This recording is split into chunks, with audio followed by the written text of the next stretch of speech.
we got a request to deep dive into Swim Coach's Primer Volume 2 by Dr. Ernie Maglischo. Oh, yeah, this one's going to be good. I know, right?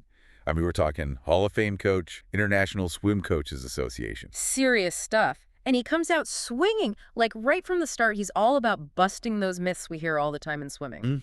Really gets into the physics. Like the physics of swimming through syrup. That's one way to put it.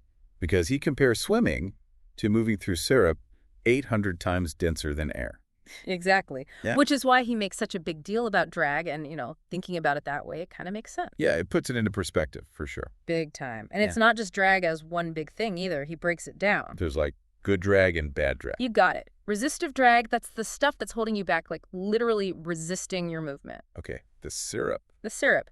And then there's propulsive drag, which is the force that actually moves you forward. Okay, so like two sides of the same coin. We want less of one and more of the other. Exactly. Minimize that resistive drag, maximize the propulsive kind, and to do that. Body position. He talks a lot about that. He does. Even the tiniest changes can make a huge difference in how much drag you create. So we're not just talking like be streamlined. He gets into the specifics. Oh, he gets granular, yeah. How the body like constantly morphs as you move through the water. Okay, so this is where I get a little tripped up because we always hear about maximizing hip rotation for speed. Right. But he kind of pushes back on that. He does. I was surprised too at first. Yeah, because it seems like more rotation equals more power. You'd think so, right? But he brings in the research, shows that too much hip rotation can actually cause you to like wiggle side to side. Which means more drag. More drag, less efficiency. Think of it like a car swerving all over the road. It's not getting anywhere fast. Okay, so it's not just about rotating. It's about rotating in a way that actually helps you move forward. Exactly. Controlled, purposeful rotation. But wait, there's more. There's always more. He even talks about waves. Right. I know. It's like, where did that come from? But it makes sense. So we create waves as we swim. Makes sense. Both external, like the ones you see on the surface, Right. and internal waves, the ones happening inside the body. So like our insides are making waves as we swim. Basically. Fascinating stuff. Okay, but practically speaking, what are we doing with this information as coaches? How do we help our swimmers, I don't know, manage their waves or whatever? Well, first we got to understand we're not just moving through water, we're interacting with it, creating forces. Right? It's kind of like a speedboat, right? Okay, yeah. The bow cuts through the water, pushes it out of the way. Swimmers do something similar. They create waves. It's all about managing those forces. Gotcha. So we talked a bit about resistive drag, but what about active drag? Ah, that's where it gets even more interesting. How do we measure that? Well, measuring drag on something that's just sitting there, it's pretty straightforward. Sure. But with a swimmer, everything's changing, right? Shape, speed, the forces they're creating. Yeah, super dynamic. Super dynamic. And that's what makes it so tricky to accurately measure active drag. And Maglischo, he really gets into it. Some of the traditional methods, they might not be giving us the whole picture. You mean like our understanding of active drag could be wrong? Well, not wrong necessarily, but maybe incomplete. Okay, I see. So we're still figuring it out. Exactly. And Maglischo, he's pushing us to think differently, Huh. to look for more accurate ways to measure these forces. So what about propulsion then? If we don't have active drag nailed down perfectly, how do we even know how much force a swimmer's actually creating? That's the big question, right? And he dives into that too. All these different theories about propulsion, some of them built on those potentially flawed measurements. This is blowing my mind. I feel like I need to go back to swimming school. Yeah. I know, right? It's making me rethink a lot of stuff. But let's get practical for a sec. What about that three-peak propulsion in backstroke? Oh, yeah, that's a cool one. They've been making the rounds lately. Haven't seen a lot about it, though. Maglischo breaks it down really well. So traditionally, we think about two main propulsive peaks in the backstroke, right? Right.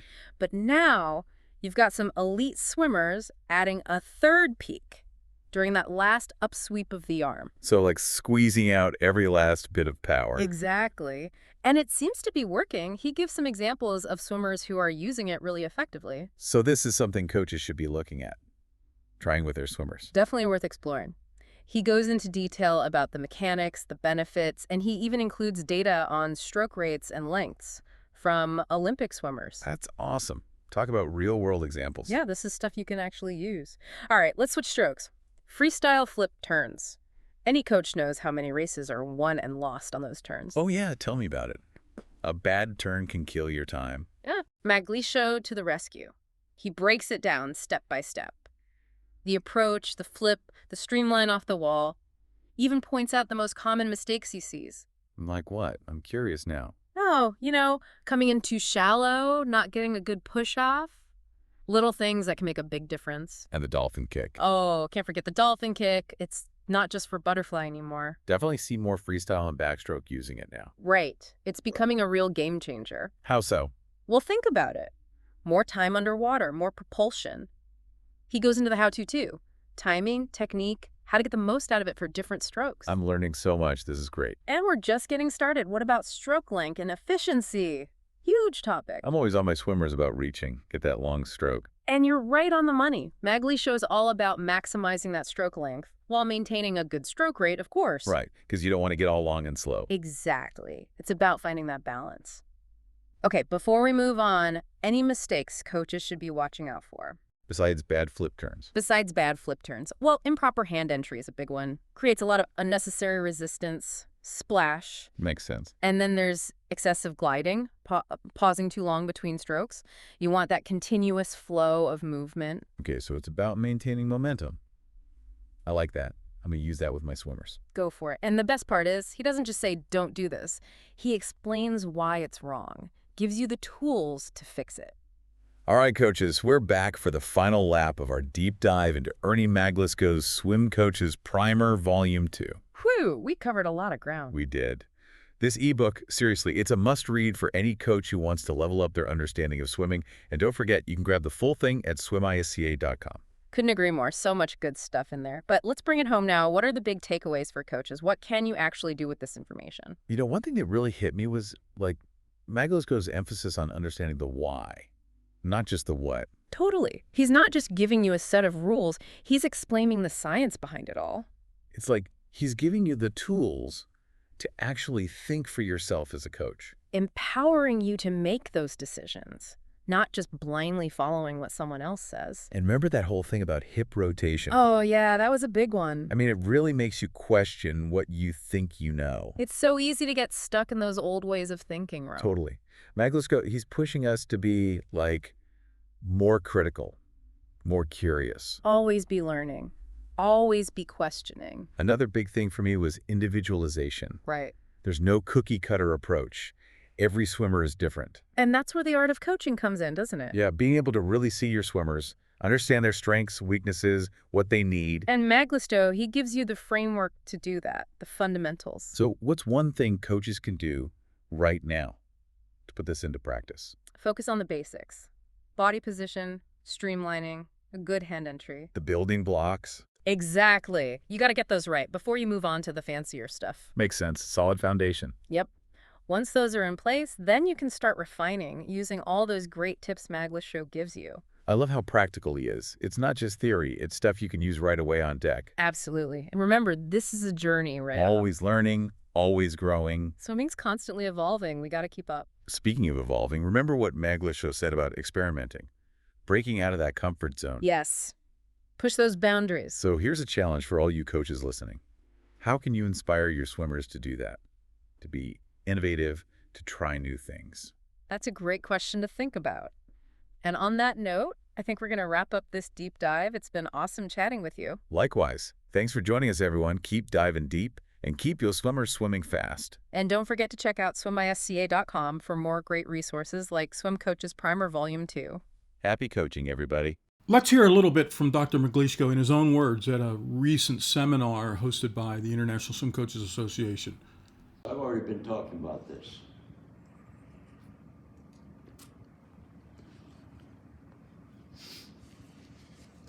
Now, some evidence to support what I'm saying. This is a study on the effects of detraining on a land swim bench strength test and an in-water tethered swimming power test. And it was really designed to give you some idea about how effective it is to try to test your taper, the effectiveness of your taper, out of the water. So what they did is they had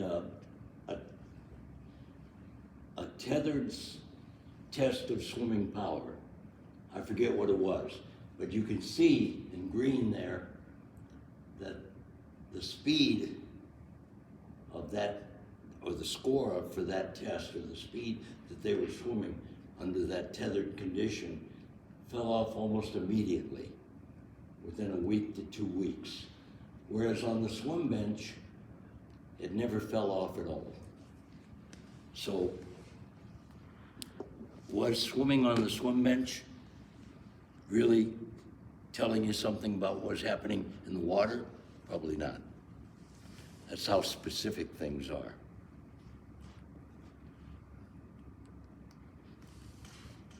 I remember reading one study where I think one group of people did curls and another group of people did pull-ups.